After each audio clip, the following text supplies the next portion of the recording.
राधे राधे महाराज जी। महाराज जी, इस कलयुग में विद्यार्थी जीवन में ब्रह्मचर्य का पालन नहीं हो पाता महाराज जी।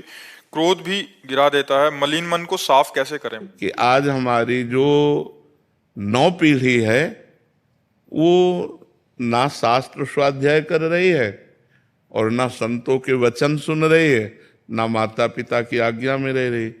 तो अनुशासनहीनता सदैव पतन का मार्ग पुष्ट करती है। अगर हम अनुशासित जीवन व्यतीत करें तो उन्नति का मार्ग हमें मिल सकता है। माता पिता का अनुशासन, शास्त्र का अनुशासन, संत गुरुदेव का अनुशासन, तो हम आगे बढ़ सकते हैं।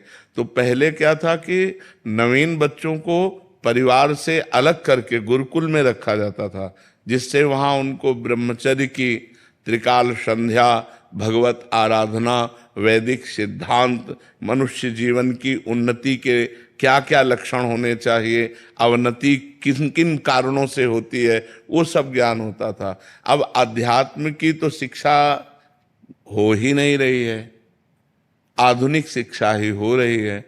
आधुनिक शिक्षा में इतनी क्षमता नहीं है कि वो हमारे मन को रोक सके। आधुनिक शिक्षा में इतनी क्षमता नहीं है कि हमारे मन को रोक सके या शांत कर सके। ये केवल आध्यात्मिक शिक्षा में ही दम है। तो आध्यात्मिक शिक्षा विहीन आधुनिक शिक्षा में अब वो अपने माता पिता का अपमान करना, नाना प्रकार की क्रियाओं द्वारा ब्रह्मचर्य को नष्ट करना, व्यसन करना, इसमें हमारी नई समाज बढ़ती चली जा रही है। आप देख लो, छोटे छोटे बच्चे हस्तमैथुन का शिकार हो रहे हैं। छोटे छोटे बच्चे गंदे वीडियो देख करके बॉयफ्रेंड गर्लफ्रेंड, छोटे छोटे बच्चे व्यसन करने लगे हैं। अधिकतर जो माता पिता के अनुशासन में नहीं है, जो शास्त्रों का अनुशासन पालन नहीं करते, तो इसलिए आज जरूरत है अध्यात्म शिक्षा की।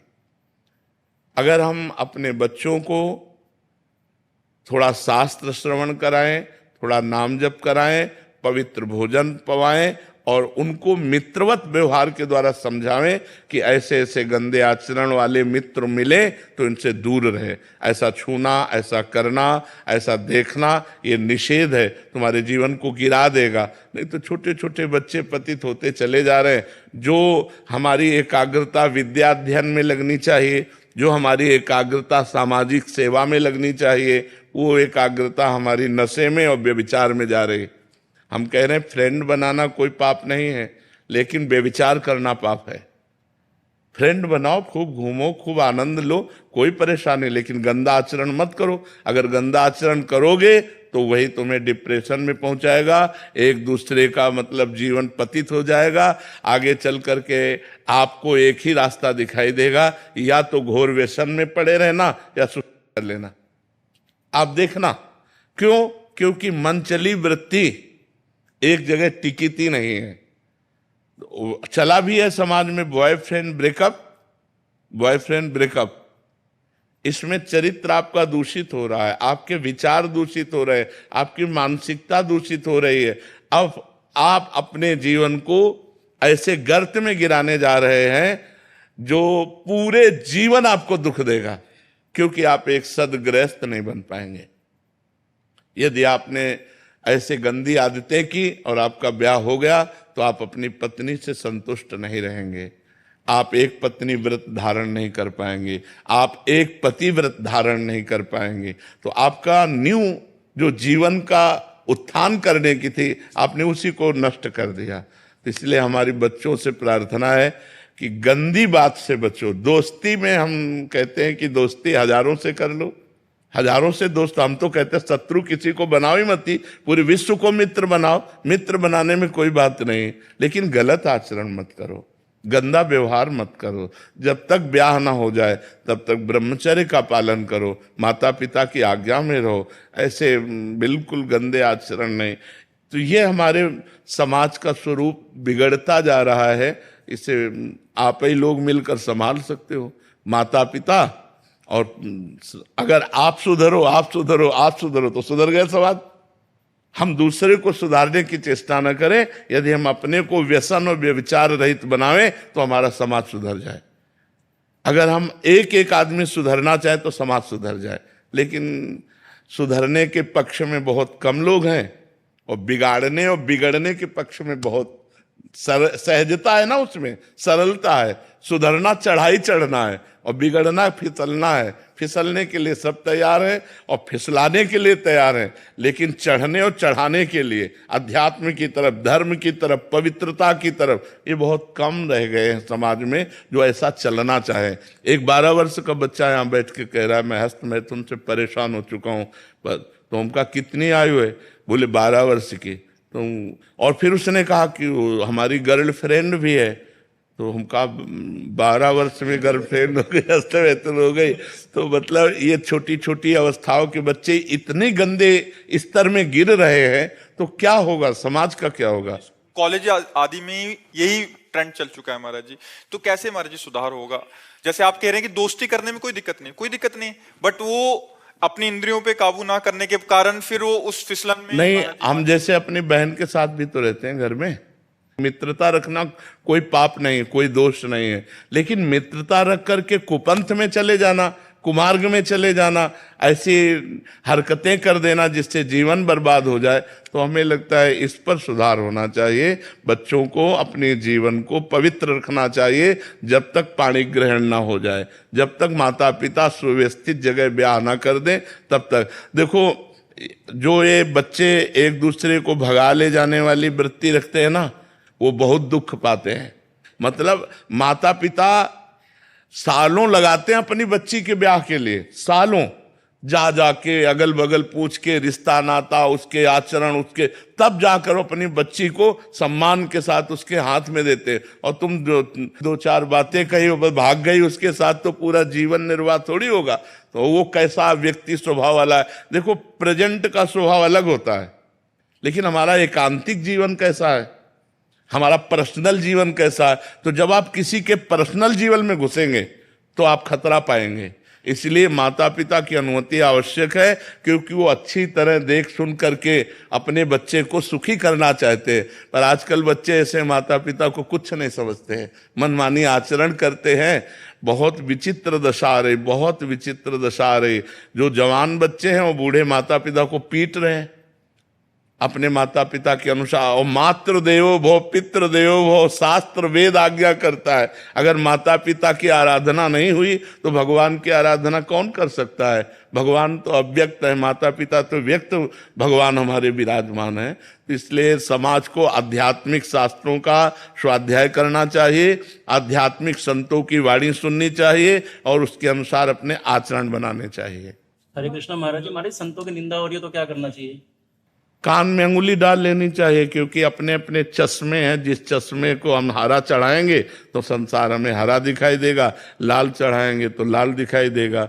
अब संतों के भाव को समझ पाना, स्थिति को समझ पाना, तो संत ही है। तो संत तो सब है नहीं, तो जिसकी जैसी दृष्टि है वैसे ही तो दर्शन करेगा, और जैसा दर्शन करेगा वैसा वर्णन करेगा। जाकी रही भावना जैसी, प्रभु मूर्ति देखी तिन तैसी। तो हमें चाहिए जहां संत निंदा हो रही हो वहां कान में अंगुली डाल करके चले जाना चाहिए। रिश्तेदार अगर कर रहे हो तो नहीं नहीं, बिल्कुल लड़ाई नहीं करनी चाहिए। सत्संगी को ऐसा होना चाहिए कि जैसे किसी की निंदा कर रहे हैं तो कान में अंगुली डाले, चल दे, पागल आदमी है। अगर आप लड़ाई किए तो आप में और उसमें अंतर क्या रह गया? वो निंदा कर रहा है, आप उसे मार रहे हैं, तो बात तो हो गई एक ही। वो निंदा कर रहा है, आप क्रोध कर रहे हैं, तो दोनों दोषी हो गए। वो निंदा कर रहा है, आप कान में अंगुली डालिए और वहां से चल दीजिए। वो उसकी मति है। सुनने से हमारा मन दुखी होगा, इसलिए हम सुनेंगे नहीं। कहा नहीं जाता। हाँ, वो होता है, ऐसा होता है। तो हम सुनेंगे नहीं, उस सभा से चल देंगे, उस स्थान से चल देंगे, लेकिन हम उस व्यक्ति को भी नहीं मारेंगे, उस व्यक्ति से भी नहीं लड़ेंगे। क्योंकि अगर उस व्यक्ति से हम लड़ते हैं तो वो निंदा रूपी दोष से युक्त और हम क्रोध रूपी दोष से युक्त हो गए। बात तो दोनों गड़बड़ हो गई।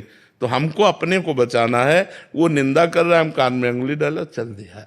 जो गुरुदेव आज्ञा करते हैं उनका अक्षरशः जब हम पालन करते हैं तो हमारा हृदय निर्मल होता है, और जैसे जैसे आनंद की अनुभूति होती है वैसे वैसे समर्पण होता जाता है। गुरु साक्षात परब्रह्म, यही अनुभूति करना है। हमारे परब्रह्म परमात्मा मूर्तिमान गुरुदेव के रूप में विराजमान है। हमारी दृष्टि बस इसी में टिक जाए, तब हमारी गुरु भक्ति पूर्णता को प्राप्त होती है। वो गुरु आज्ञा, आज्ञा समन सुसाहिब सेवा। गुरु जैसी आज्ञा करे, जिस तरह से रहनी बतावें, जो नाम मंत्र दें, जो उपासना दें, उसी में चित्त जोड़ दे तो शिष्य गुरु स्वरूप हो जाता है। जो गुरु के हृदय में चलता है वही शिष्य के हृदय में आ जाता है। शिष्य और गुरु अभेद हो जाते हैं, तभी भक्ति पूर्ण मानी जाती है, जब शिष्य और गुरु अभेद स्थिति को प्राप्त हो जाए। इसलिए अपने गुरुदेव के द्वारा दिए हुए नाम मंत्र, उनके द्वारा दिया हुआ जो साधन है, साधन पथ है, उसे दृढ़ता पूर्वक पकड़कर उसी में चलते रहना चाहिए। गुरु के विरुद्ध यदि इतना भी आचरण होगा, वो हमारे आनंद का नाश कर देगा। गुरु की अवज्ञा होगी तो परमार्थ ढक जाएगा, दिखाई ही नहीं देगा। बस यही मायाकृत मान सम्मान, भोजन, रुपया, पैसा, प्रणाम, नमस्कार, बस यही दिखाई देगा। और गुरु कृपा हो गई तो ये सब धूल धूसरित हो जाएगा। जैसे बमन की तरफ कोई देखना भी नहीं चाहता, ऐसे इस भोग विलासता की तरफ वैराग्य को प्राप्त होकर वो अपने आत्मस्वरूप ब्रह्म स्वरूप का अनुभव कर लेता है, जो गुरु कृपा पात्र होता है। इसलिए गुरुदेव की आज्ञा में रहे, गुरुदेव के बताए हुए साधन पथ पर चले तो गुरुदेव के चरणों में अनन्य प्रेम हो जाएगा। श्वेता रंजन जी।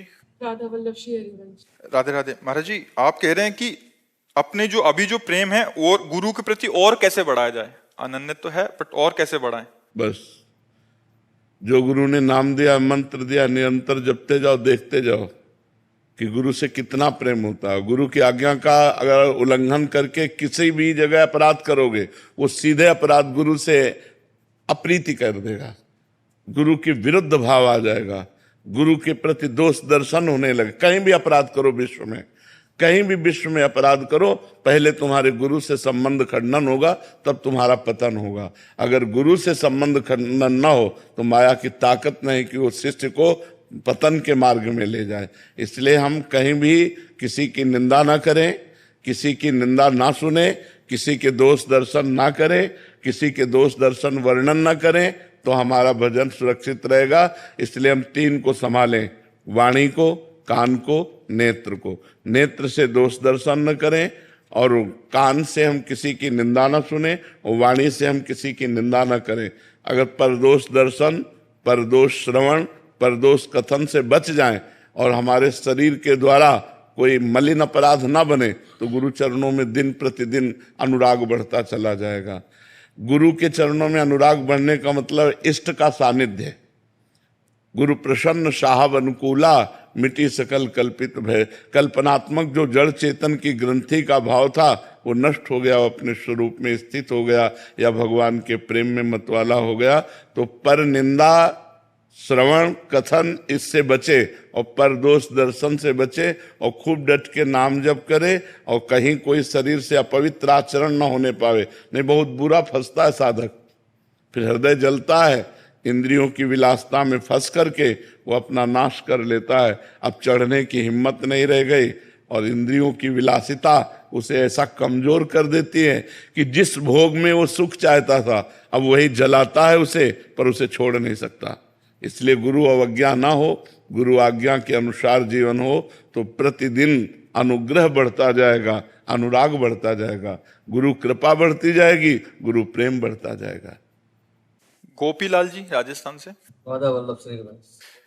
महाराज जी, आपका भी गुरु से संबंधित ही प्रश्न है कि गुरु की सेवा महाराज जी पूर्व के भजन से मिलती है या कृपा से, या उससे कैसा? नहीं, कृपा से मिलती है। इसमें अपना साधन पक्ष तो नहीं होता। गुरु सेवा गुरु कृपा से मिलती है। जब गुरु प्रसन्न होते हैं, अहेतुकी कृपा करते हैं, तब वो आज्ञा कर देते हैं। उपदेश करना अलग बात है, प्रवचन करना अलग बात है, आज्ञा करना अलग। आज से तुम ऐसे रहोगे, आज से तुम ये जपोगे, आज से तुम ये करो, ये गुरु आज्ञा है। बस यही सेवा है। हाथ पैर दबाना, कपड़ा धो देना, भोजन प्रसाद की व्यवस्था कर देना, ये बाह्य सेवा है। ये बाह्य सेवा करते हुए भी यदि गुरु की आज्ञा का उल्लंघन हो जाए तो लाभ नहीं प्राप्त हो पाएगा। बाह्य सेवा नहीं है और गुरु की आज्ञा पे आप चल रहे हो, तो वही वस्तु प्राप्त होगी जो गुरुदेव को प्राप्त है। तो सबसे जोरदार बात है गुरु आज्ञा का पालन करना, किसी संत महापुरुष की आज्ञा में जीवन समर्पित कर देना। ये बहुत कठिन बात है। मन स्वतंत्रता चाहता है, मनमानी आचरण करना चाहता है। गुरु की आज्ञा में चलना बिल्कुल कठिन बात है, और जो चल गया तो माया पर विजय प्राप्त कर ले गया। जे गुरु चरण रेणु अनुरागी, ते लोकहु बेदहु बड़ भागी। जे गुरु चरण रेणु सिर रही, ते जन सकल विभव बस करही। बन्नो गुरुपद पदुम परागा, सुरित सुबास सरस अनुरागा। श्री गुरुपद नख मनगन ज्योति, सुमिरत दिव्य दृष्टि ही होती। गुरुदेव साक्षात परब्रह्म परमात्मा मानव रूप में हमारा कल्याण करने के लिए अवतार लिए हैं। बन्नो गुरुपद कंज, कृपा सिंधु नर रूप हरि। महामोह तम पुंज, जासु बचन रवि कर निकर। पर अपने गुरु में मनुष्य बुद्धि या बहुत संत बुद्धि, परब्रह्म बुद्धि नहीं हो पाती, इसीलिए हम लाभ नहीं ले पाते। अगर ये कि हम जिसकी आराधना कर रहे हैं, जिस इष्ट को प्राप्त करना चाहते हैं, वही इष्ट मूर्तिमान गुरुदेव के रूप में विराजमान है। अब हम कौन सा ब्रह्म साक्षात्कार करें? हम अपने ब्रह्म से बात करते हैं, हम अपने ब्रह्म का दर्शन करते हैं, हम अपने ब्रह्म के अनुभव में हैं। तो ये बहुत कठिन है, बहुत कठिन है। गुरु प्रेम होना बहुत कठिन बात है। गुरु की छोटी छोटी वस्तु मतलब भगवान जैसी प्यारी लगेगी। बोले गुरु जी की पादुका है, ये गुरु जी की प्रसादी है, गुरु जी की प्रसादी, वो ऐसा लगेगा मानो भगवान मिल गए। एक बार हम कथा सुनाते हैं कि अमीर खुसरो जी हीरा जवाहरात का व्यापार करते थे, पर अपने गुरु के अनन्य भक्त थे। तो एक उन फकीर के पास जाते और कहते हमारी बेटी का ब्याह है, बाबा कुछ व्यवस्था कर दो। तो धनी मानी लोग आया करते थे, तो इस भाव से गए थे। तो उनका परसों आना, फिर परसों आया, बाबा बेटी का ब्याह है, वो आपने कहा था परसों आना। अब बाबा के पास तो बाह्य कुछ ताले धनी पुरुषों से मांग सकते नहीं, तो उनका बेटा हमारी पादुका ले जा। अब वो एकदम कि रुपया पैसा की जरूरत है, पादुका की हमें क्या जरूरत, लकड़ी की पादुका। पर संत ने कहा, उसको सबसे बड़ी बात थी, संत ने कहा है तो आज्ञा पालन किया, पादुका सर पे रखी। अब बोला जो भगवान रचे होंगे, वो घर के लिए चल दिया। रास्ते में अमीर खुसरो आ रहे थे, उनको सुगंध आई अपने गुरु की, अनुभूति हुई मेरे गुरु की कोई वस्तु है। अपने जनों से कहा देखो देखो कोई आसपास ऐसा है जिसके पास गुरु की वस्तु कोई है, हमारे गुरुदेव की हमें अनुभूति हो रही है। और बावरे से हो गए, देखा वो खुला पादुका लिया। कहाँ से आ रहे हो? बोले बाबा के पास गए थे। बाबा के पास किस लिए? धन लेने के लिए। तो बाबा ने पादुका दे दी। तो बेचोगे पादुका? हाँ, हमको पादुका की जरूरत क्या है? तो बोले 13 ऊंटों में असरफी हीरा है, आप ले जाओ। मैं नौकरों सहित ऊंटों सहित और पादुका ली और गए, जाकर प्रणाम किया, पादुका रखी। गुरुजी पादुका ले आए। बोले कितने में? बोले 13 ऊंटों की असरफी। बोले हाँ ठीक है, चलो, सस्ता था, सौदा सस्ता किया।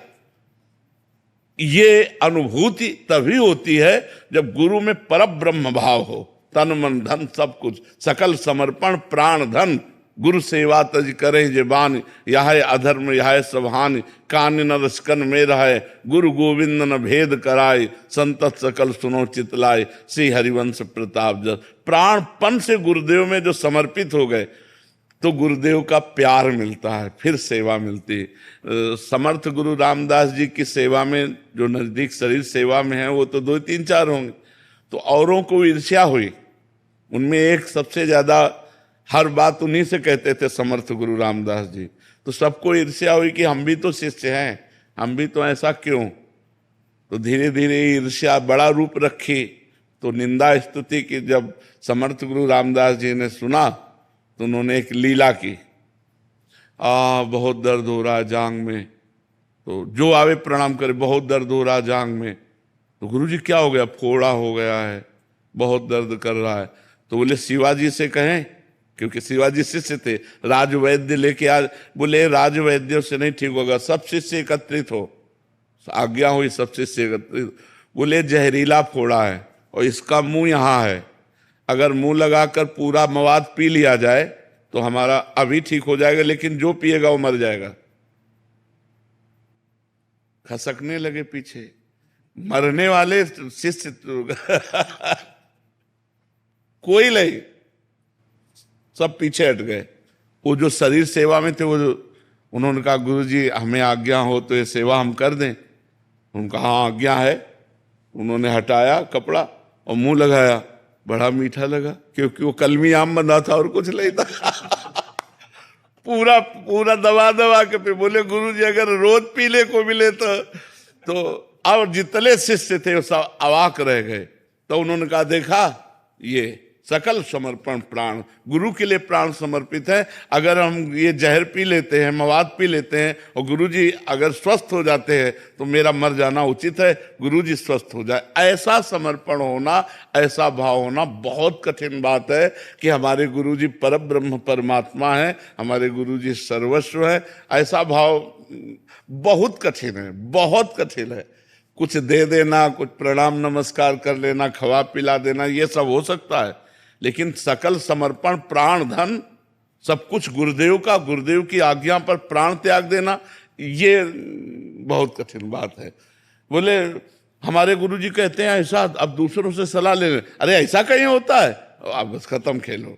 गुरु की बात किसी से नहीं, मेरे मालिक का हुक्म हुक्म है, ये जीवन आपके लिए समर्पित है, आप कहो अभी गला उतार दें, ऐसा। देखो, वस्तु की प्राप्ति के लिए समर्पण अत्यंत आवश्यक है। गुरु गोविंद सिंह जी ने पंच प्यारों की तैयारी की, अंदर ले जाते और फिर वहां से नाली से रक्त जैसा निकलता, वो रक्त था नहीं, रक्त जैसा निकलता। एक खड़ा हुआ, अंदर ले गए, खच्च से आवाज आई और नाली से खून निकला। उन्होंने देखा, और दूसरा खड़ा हुआ। 5 केवल पूरी लाखों की भीड़ में 5 खड़े हुए थे। फिर बाद में 5 को निकाल के लाए, बोले 1.25 लाख से 1 को लड़ाऊंगा। ये जो प्राण समर्पित किए हुए हैं, ये 1.25 लाख को प्राप्त कर सकते हैं। ऐसे महावीर जिन्होंने प्राणों को गुरु के लिए समर्पित कर दिया, वही विजय दिला सकते हैं। तो ऐसा प्रवचन कर लेना, प्रवचन सुन लेना, गुरु मान लेना, ये सब सरल बातें, लेकिन गुरु की मान लेना ये कठिन बात है। गुरु मानने वाले तो लाखों मिल जाएंगे, लेकिन गुरु की मानने वाले कोई बिरले ही होंगे जो गुरु आज्ञा पर चलते हैं कि नहीं, मेरे गुरुदेव का हुक्म है, मैं ऐसा नहीं कर सकता, ऐसा चलूंगा। और जो चलते हैं तो गुरुदेव की दूरी उनको समझ में नहीं आती। गुरुदेव हर समय नजदीक नजर आते हैं, ये हम आपको बता रहे हैं। गुरुदेव ऐसा नजर नहीं आता कि वृंदावन में बैठे हैं, ऐसा लगता है गुरुदेव हमारे मस्तिष्क पर बैठे हैं, गुरुदेव हमारे साथ हैं, गुरुदेव हमारे हृदय में बैठे हैं। जब हम गुरु आज्ञा पे चलते हैं तो हर समय गुरु सानिध्य का अनुभव होता है, तभी वो गुरु के चिंतन में अभेद हो जाता है। जैसे भृंगी नाम का कीड़ा दूसरे जाति के कीड़े को अपने घरौंदे में लाकर भन करके उसे अपना चिंतन कराता है, तो बिना शरीर छोड़े वो भृंगी हो जाता है। ऐसे शिष्य गुरुदेव स्वरूप हो जाता है, वो गुरु स्वरूप हो जाता है। जो गुरु के हृदय में चलता है वही शिष्य के हृदय में, जो गुरु का स्वभाव वही शिष्य में उतर जाता है। प्रभाव स्वभाव दोनों, पर है कठिन बात। गुरु को परब्रह्म मानना, ये सच्ची बात आपसे कहते हैं, बहुत कठिन बात है, क्योंकि वो मनुष्य रूप में है। हमको उनकी चेष्टाएं दिखाई देती हैं, हंसना खेलना बोलना। अब परब्रह्म स्वरूप थोड़ी देर बात अलग है, जब हम उनकी सेवा में रहेंगे तो हंसना खेलना बातचीत, तो एक मनुष्य रूप आ जाता है हमारे भाव में, बहुत अच्छे साधक रूप आ जाता है, या और उच्च कोटि का हुआ तो अच्छे संत रूप में आ जाता है। लेकिन गुरु साक्षात परब्रह्म, ये बहुत कठिन बात है। और ये आ गया तो मोक्ष रखा हुआ। मोक्ष मूलम गुरु कृपा, ध्यान मूलम गुरु मूर्ति, पूजा मूलम गुरु पदम, मंत्र मूलम गुरु वाक्यम, मोक्ष मूलम गुरु कृपा। अब उसको कौन सा मोक्ष चाहिए? गुरु कृपा से वो प्रसन्न हर समय भगवदानंद में डूबा रहता है।